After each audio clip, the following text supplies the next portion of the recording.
Yoyo Geoffrey Lutaya nga bamaze ekiyayise okumunyaga akalu kati mu mawulire agaliwo omubaka abadde MP woman owa Ngora district afudde ate mu nfa etiisa. Omukyalo ono abadde ayitibwa Stella Apolot Isodo okuva wali mu FDC. Omukyalo ono ku myaka 51 bw'atyo asodo kubanga ava mu bulamu obw'enseeno. Abadde wa FDC era nga abadde mukyala mugumivu. Yaliko omukyala ayogerera akakiiko oba akabondo k'ababaka abava mu Teso region era bambi asodo kubanga afa oluvannyuma lw'okubanga bamukubye akalu. Omukyala eyamukubye ava mu kibiina ki NRM oba njagala owulire nnyo. Kati abantu ba agent be aboogeddeko bategeeza nti ebyaddala Apollo ono obulwadde bubadde bumulumira ddala nga bumala ddala embirizi okumala akabanga wabula yagenda n'afuna surgery nga campaign zaakatandikira yagenda successful. Omukyala ono oluvannyuma lw'okubanga akalu ku lunaku olwokuna kigambibwa nti yali takalina yasooka kubanga addusibwa mu intensive care unit mu kibuga Kampala era bw'atyo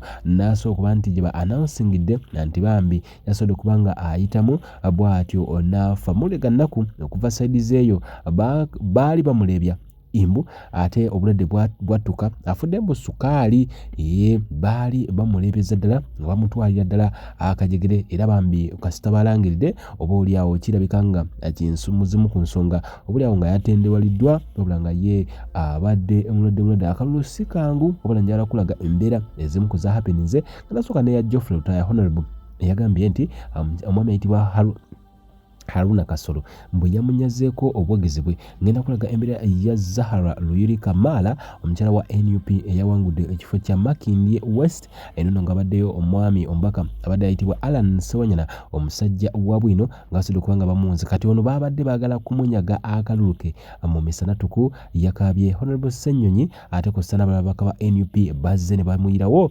omubiri.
Batudde mu tenti aba ghetto structure Madina bazze nabo batutte mu tenti basise DRFM ezimu ku bantu baffe era bali mulanga results ezitali ntuufu tusaba bannayo batukole tutya kano nange kabadde kanzisewulira okwemugumya kusinziira ku ki bebuuza polling stations zineno ziva mu districts ki okay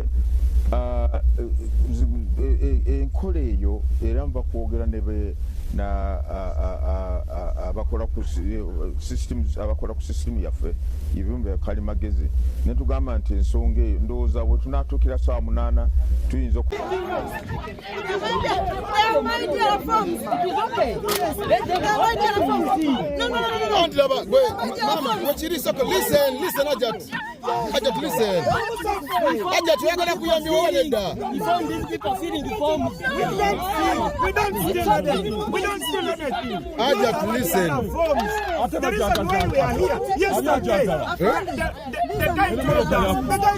The problem is when we soko ulira jati totaka kwenda pressure musoke muulirize musoke muulirize I came here, I found these people when they were then I asked because we were many, we had police officers. Now instead of explaining they push all the things and atakunyonyere ku kintu have you identified your I identified myself before the people. I told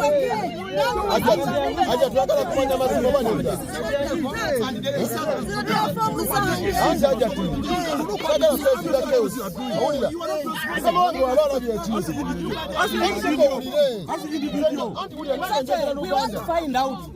Just finding out.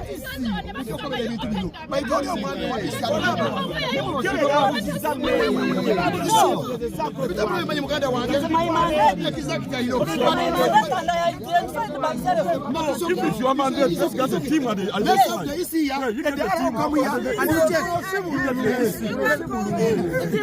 No, I cannot live here. Let them go.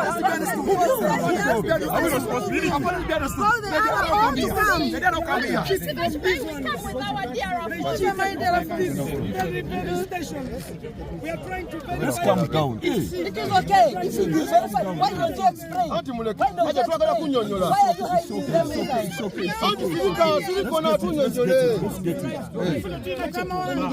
It is my mandate. If you have a concern, an electoral commission official come with the AC security so that we move comfortably. Not you coming here like that. Have we now understood each other? I am not understanding what you are saying. What language should I use? Yeah, because I've explained to you something simple. If you have a concern about an electoral matter, you pick, because we are in their premises, We are here to an electoral commission we are here to official. protect all electoral materials here.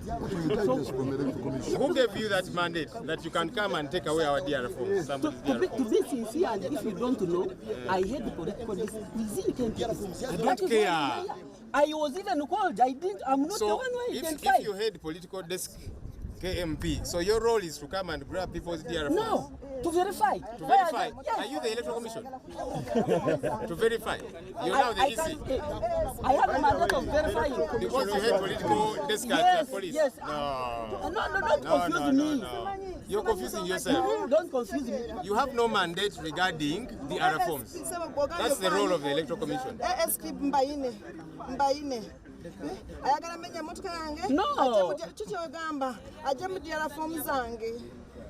Because that's what people have been doing for other countries, grabbing people's DR forms. Now, DR forms are these empty DR forms which you are feeling. You bring the issue officer. This is very simple. Very simple. This is very simple.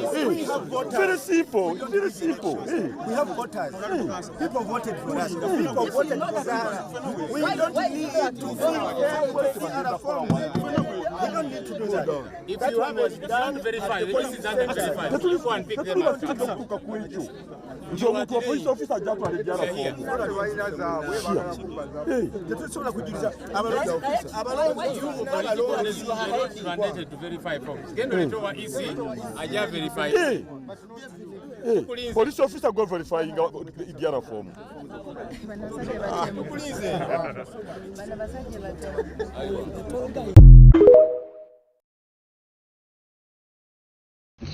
Katonda wange mpulira omutwe gwagala kubaluka bannange bamusooke munzikirize nsooke nveeko ku live eno katono kasooke nveeko ku live bannange kuba mpulira omutwe gumbaluka omutwe mpulira gwagala kumbaluka bannange kasooke nveeko ku live eno mubeere bulungi tojja kuddina waliwo abaŋŋaana edda tovaako omutwe gwagala kumbaluka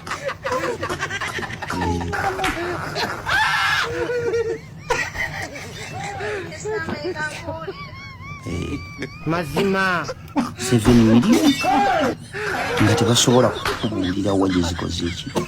We have had sleepless nights. We have had a busy month of looking for votes.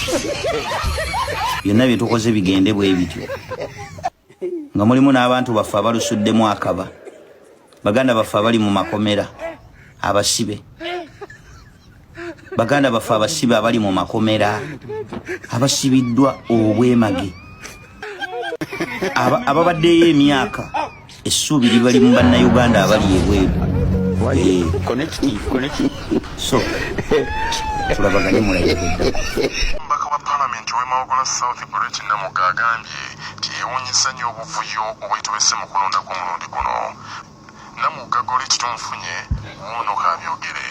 Bwe Mawogola bamusobola okuteekeramu njagala okubategeeza nteekwa okulwanirira obuwanguzi bwammwe nga ngenda mu kkooti nteekwa okugenda okwapiiringa omusango guno kubanga tusobola kukkiriza kuwanjibwa mu ngeri efaanana bwe Mawogola tekwabadde kulonda naye kwabadde kuwanjibwa ate si wange yo kabiri byabadde ne wawandugese ekikubo kubanga yiwasa ekikubo zagenda okubeera ssaawa 5 ng'ekokisi olwakfe wali ekiwaba ekitundu bakiyita Kabuntu twalondedde awo ewamu baakutte obululu ne